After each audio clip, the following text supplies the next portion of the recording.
Welcome to my channel. মই Ruma, মোৰ এই চেনেলটোলৈ আপোনালোকক পুনৰবাৰ স্বাগতম জনালো। আপোনালোকে আজি থাম্বনেইলটো দেখিটো গমেই পাইছে চাগে ভিডিঅ'টো কিহৰ ওপৰত। আজিৰ ভিডিঅ'টো মোৰ বহুত স্পেশাল হয়, মোৰ নিজৰ কাৰণে বহুত স্পেশাল হয়। ঘৰৰ মানুহবোৰে যেতিয়া আমাক সৰু সৰু কিছুমান সাৰপ্ৰাইজ দিয়ে, সেই সাৰপ্ৰাইজবোৰ পালে মনবোৰ বহুত ভাল লাগে নহয়নে? যোৱাকালি মোৰ জন্মদিন আছিল আৰু মোৰ জন্মদিন উপলক্ষে মই মোৰ ঘৰৰ মানুহৰ ফালৰ পৰা এটা ডাঙৰ সাৰপ্ৰাইজ পাইছিলোঁ। সেই সাৰপ্ৰাইজটো আনৰ বাবে ডাঙৰ নহলেও মোৰ কাৰণে বহুত বেছিয়ে ডাঙৰ আৰু হেতু কাৰণে ভাবিলো যেহেতুকে মোৰ সাৰপ্ৰাইজটো পাই ভাল লাগিছিল মনটো, সেই সাৰপ্ৰাইজটো কেনেকুৱানো আছিল আপোনালোকৰ লগতো শেয়াৰ কৰো। আশা কৰিলো আপোনালোকেও ভিডিঅ'টো চাই ভাল পাব। আপোনালোকে ভিডিঅ'টো শেষলৈ চাব আৰু কেনেকুৱা লাগে মোক কমেন্ট বক্সত জনাব।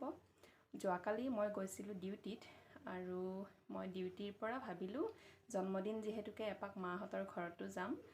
মাহঁতৰ ঘৰত এনে সদায় যোৱা হয় বাৰু, ছোৱালীজনীক আনানিয়া কৰিবৰ কাৰণেতো যোৱাই হয়, কিন্তু সদায় তাত এসাজ ভাত খাই আহিবলৈ সময় নিমিলে।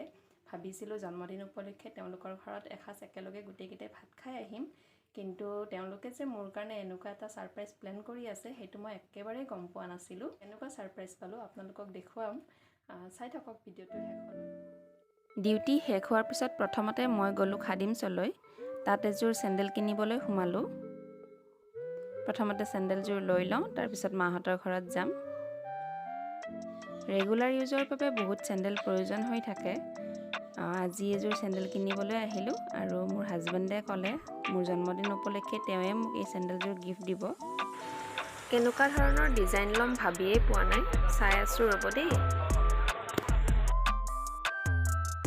আমি যেতিয়া বস্তু এটা কিনিবলৈ যাওঁ তেতিয়া দেখিবলৈতো সব ডিজাইনে ভাল লাগে, কিন্তু নিজৰ কাৰণে চইচ কৰিব হলে পছন্দে হৈ নাহে। গতিকে মই যেনি তেনি এযোৰ চেন্ডেল পছন্দ কৰিলো আৰু এতিয়া মই চেন্ডেলযোৰ লৈ লওঁ, তাৰপিছত গৈ আছো। মই চেন্ডেলযোৰ ললো আৰু এতিয়া মই গৈ আছো মাহঁতৰ ঘৰলৈ। আপোনালোকেও মোৰ লগত বলক মোৰ মাহঁতৰ ঘৰলৈ, তেতিয়াহে দেখিব আপোনালোকেও মই কেনেকুৱা ধৰণৰ সাৰপ্ৰাইজ পালো। মাহঁতৰ ঘৰ আহি পালো আৰু এইফালে মোৰ কাৰণে কেক চেক আনি আটাইবোৰ ৰেডি হৈ আছে।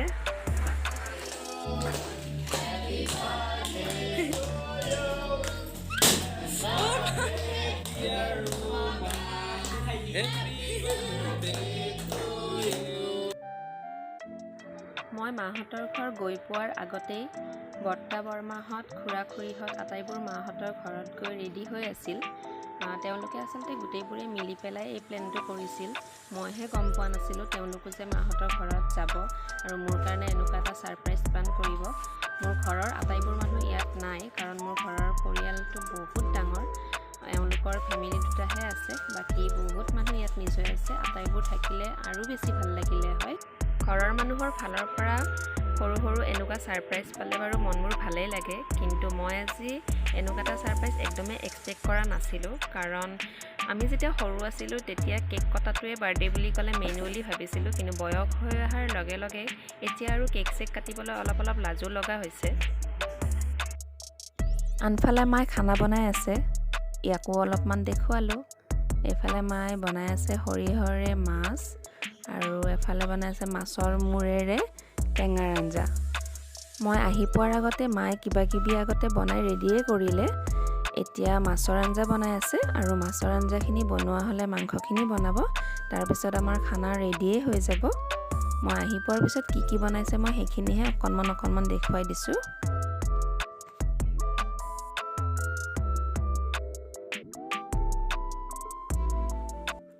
খানাখিনি ৰেডি হোৱাৰ পিছত আটাইয়ে মিলি একেলগে খাম। ঘৰৰ আটাইবোৰ মানুহে মিলি যেতিয়া একেলগতে এসাজ খোৱা যায় তাৰ আনন্দটো বহুত বেলেগ হয়নে? ইয়াত বাৰু মোৰ ঘৰৰ মানুহ যদি বাকীবোৰো থাকিলে হয় আৰু বহুত ভাল লাগিলে হয়, কিন্তু সকলো থকাটো বাৰু সম্ভৱো নহয়, কাৰণ মোৰ ঘৰৰ ফেমিলিটো যিহেতুকে বহুত ডাঙৰ। গতিকে পিছত এদিন খাম বাৰু, আজি থকাকেইটাৰ লগতে এনজয় কৰোঁ। এইফালে আমাৰ মাছৰ লগত টেঙাৰ আঞ্জা ৰেডি, আৰু গৰমত এনেকৈ টেঙাৰ আঞ্জা খাই খুবেই ভাল লাগে। যিহেতুকে এতিয়া অলপ গৰম পৰিছে, গতিকে টেঙাৰ আঞ্জাৰ সোৱাদটোৱে বেলেগ। আৰু এইফালে সৰিয়হৰে মাছ এইখনো ৰেডি হৈ গ'ল।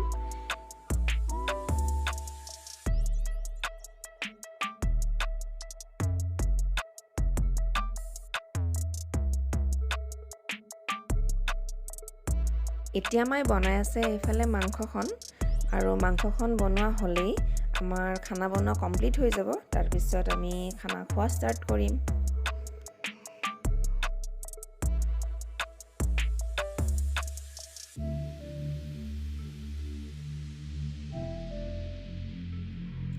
এয়া বনোৱা কমপ্লিট হৈ গ'ল। এতিয়া আঞ্জাকেইখন কেনেকুৱা হৈছে মই আপোনালোকক অকণমান দেখুৱালোঁ। বলক এতিয়া আমি খানা খোৱা ষ্টাৰ্ট কৰোঁ। বৰ্তা, বৰমা, খুৰা, খুৰীহঁত আৰু তাহাঁতৰ ল'ৰা ছোৱালীকেইটা যিহেতুকে মাহঁতৰ ঘৰত ৰাতি নাথাকে, তেওঁলোকে খাই লৈ এতিয়া যাব। গতিকে তেওঁলোকক আগতে খাবলৈ বহাই দিলোঁ। তেওঁলোকে খাই লৈ যোৱাৰ পিছত আমি বাকী থকা কেইজনেও খাম। আৰু মায়ে মই নহাৰ আগতে দালি, ভাজি, চালাড, চাটনি এইবোৰ বনাই উঠিছিল।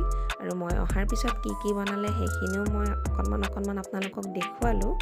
খানা খাবলৈ গোটেইকেইটা আইটেমেই বহুত টেষ্টি হৈছে বুলি কৈছে। এতিয়া আমিও খাবলৈ বহিলোঁ, খাওঁ। তাৰপিছত এফালে দেখুৱাইছোঁ আমাৰ মাৰ এইটো স্পেচিয়েল চিট হয়। সকলোৰে নিজৰ এটা কমফৰ্টেবল জেগা থাকে আৰু মায়ে তাত বহি খালেহে ভাল পায়। আমিও খালোঁ। খানা সঁচাকেই বহুত টেষ্টি হৈছে আৰু ঘৰৰ গোটেইকেইটাৰ লগত এসাঁজ একেলগতে খাই বহুত ভাল লাগিল। ছাৰপ্ৰাইজটো পাই মোৰ মনটোতো বহুত ভাল লাগিছিল। এতিয়া আপোনালোকে কওকচোন, ভিডিঅ'টো চাই আপোনালোকৰ বাৰু কেনেকুৱা লাগিল?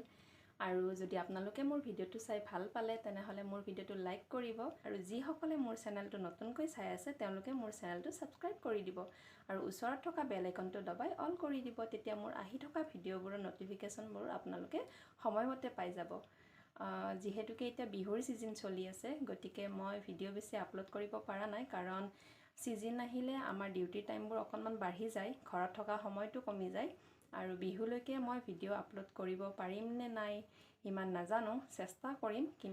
গতিকে আপোনালোকক ভিডিঅ'টোৰ শেষত মই আগতীয়াকৈ মোৰ ফালৰ পৰা আৰু লগতে মোৰ পৰিয়ালৰ ফালৰ পৰা আপোনালোক সকলোকে বিহুৰ বহুত শুভেচ্ছা জ্ঞাপন কৰিলোঁ। মই পুনৰ নতুন ভিডিঅ' এটালৈ আপোনালোকৰ ওচৰত আহিবলৈ চেষ্টা কৰিম। আজিৰ ভিডিঅ'টো এইখিনিতে সামৰিছোঁ। মোৰ ভিডিঅ'টো শেষলৈ চোৱাৰ বাবে বহুত ধন্যবাদ।